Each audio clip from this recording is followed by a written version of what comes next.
My dad was an early adopter of video games. He bought an Atari 2600 when it was first released in 1977, and by the time my brain started recording memory, we already had dozens of games.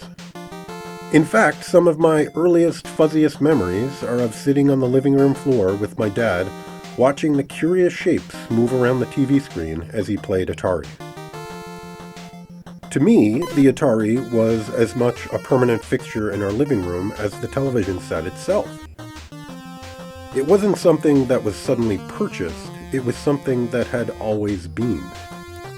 There was no point in my early life when I was not profoundly aware of and completely fascinated with video games. Sometimes my dad would trade the entire Atari 2600 setup with a friend at work for their ColecoVision collection, which always went over big with me and my sisters, because that meant we got to play the Smurfs, a game we were absolutely crazy over. The Smurfs was the first side-scroller I can remember playing other than Pitfall, and it really blew my mind.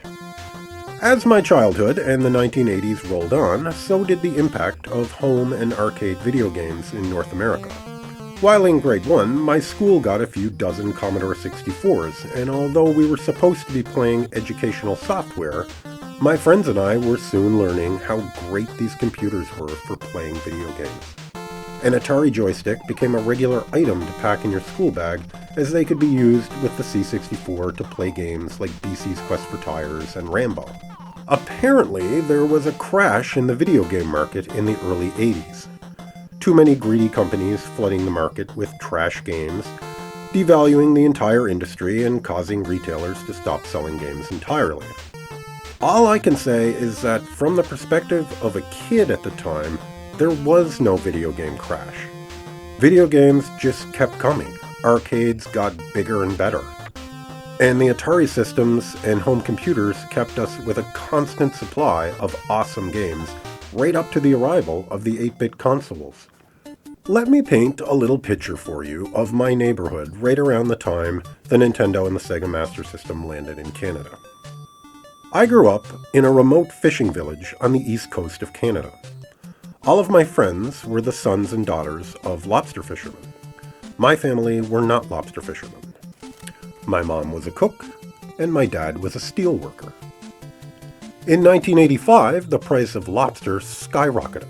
The hard-working fishermen made an absolute killing for once, and Christmas time and birthday parties for my friends were like that scene from Rocky IV.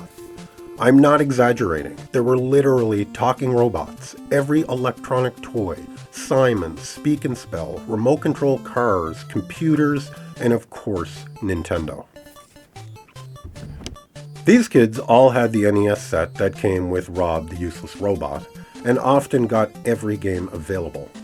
I remember my friend Keith actually got every game on the rack when he got his NES for Christmas. 18 games and an NES. I am not passing judgment in any way here, but this sort of opulence was not possible for my family, and getting an NES was just not in the cards for us at the time.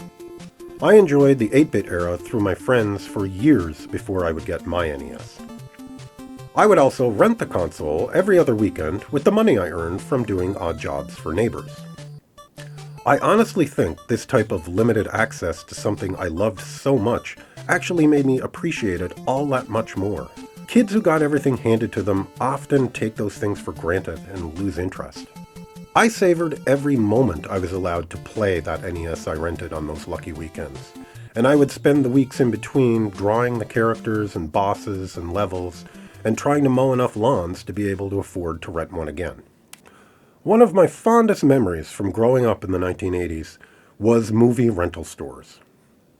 If you ran a business with a cash register, you were renting movies and video games. Every mom-and-pop corner store was dialed into how profitable game rentals were. Nintendo was a huge phenomenon, and you couldn't blame everyone from trying to cash in. As a kid, every corner store had 3 things that my goony friends and I would bike for miles to enjoy. A comic book rack, a wall of R-rated movies, and Nintendo games for rent. And junk food. I would like to take a moment to acknowledge that I am going to leave out the Sega Master System entirely here. And that's not because it's a bad system, It's just because no kid I knew really had one when I was growing up. The Master System just didn't exist where I lived. I would go so far as to say that the Master System was dead on arrival, and Nintendo completely dominated the market from the get-go. I knew one kid at school who had a Master System. His name was Blair. Blair would stand there at recess, defiant and alone, like Piggy, arguing that the Master System had two-player Double Dragon, and the NES didn't. And we would quickly remind Blair that it didn't matter because he didn't have any friends to play with anyway. Yeah, kids in the 80s were really good to one another. Actually, come to think of it, why didn't Lord of the Flies get an NES game?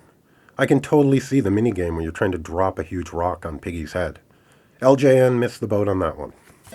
The closest business that rented the NES console and games for me was Ronnie J's, a small family-owned convenience store that stocked a huge lineup of VHS rentals and a pool table and a few pinball machines and arcade games as the years went on. It was close enough to get to by BMX, and it had a pretty good selection of NES games for rent. $6.50 Canadian got you a banged-up, filthy NES console, a controller that looked like it was dragged behind a car for a few miles, and one game of your choice. $6.50 was just a rough estimate though, as Ronnie, the huge scary guy who ran the store, would often ballpark prices. He never used the cash register, often erring on too high a price or too low a price. The man was a huge scary biker Santa Claus, and there was no arguing with him. You could plunk down $5 worth of candy on the counter, and he'd be like, $2.50 guy. He called everybody guy. Or sometimes it was $8 guy, and you just had to pay it. It was a hilarious situation every time. My problem, when renting the NES, was that I preferred to rent it early Saturday morning as opposed to Friday evening, so I could keep it until Sunday evening, being a one-night rental.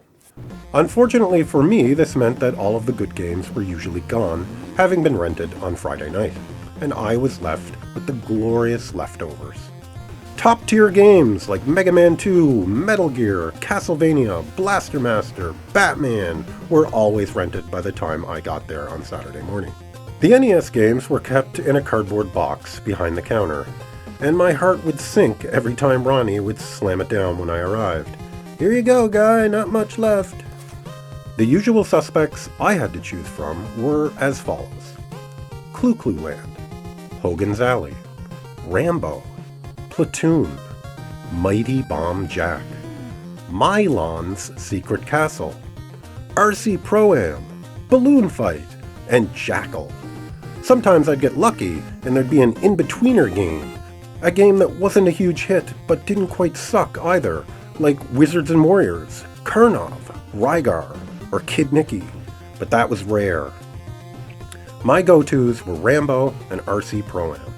I didn't complain, and although I sort of wish death on the kids who got Mega Man 2 and Super Mario Bros. 2 and Castlevania 2 and Zelda 2, I happily biked home with the NES bungee corded to the handlebars of my bike and Rambo tucked away in my neon green fanny pack.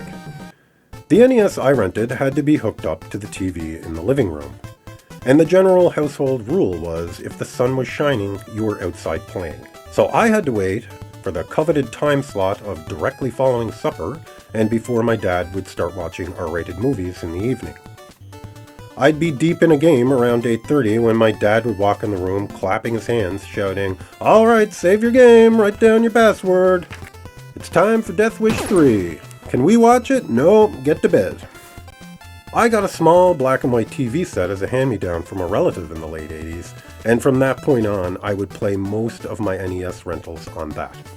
Often until the sun came up Sunday morning, stopping only for a bowl of milk and sugar topped with a few bits of cereal and to watch Space 1999 and The Prisoner, two of my favorite shows that played back-to-back every Sunday afternoon.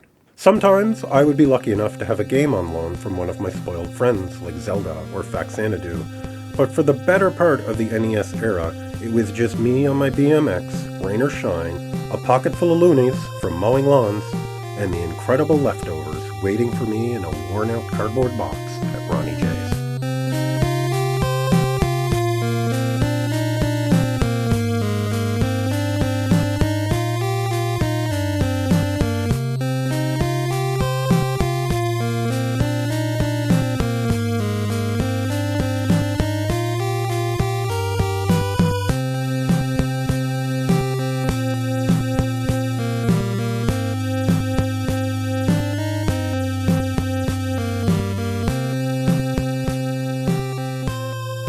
Thank you very much for watching this video. I hope you liked it. This one was a little more personal than the ones I've done in the past. And if you like that, please let me know in the comments, or if it absolutely infuriated you, you can let me know that as well.